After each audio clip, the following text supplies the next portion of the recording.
No creature exploits the greening of a desert more quickly or more dramatically than a locust. Now an army is on the march, attracted by the smell of newly sprouting grass.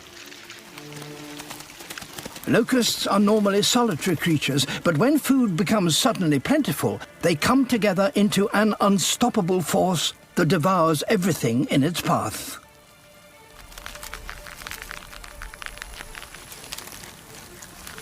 But this devastation is about to get a lot worse.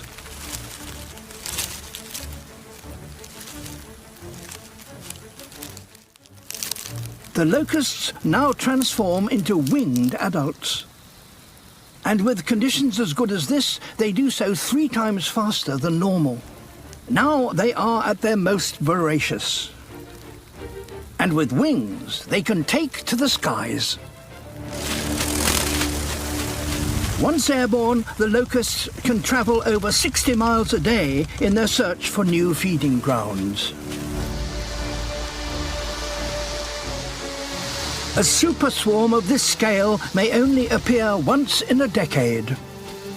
This one extends over 200 square miles and contains several billion individuals. Between them, they will devour 40,000 tons of food in a day.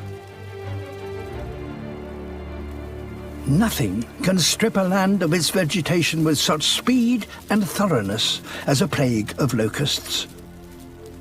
When the food eventually runs out, the whole army will die, but not before it's devastated the land.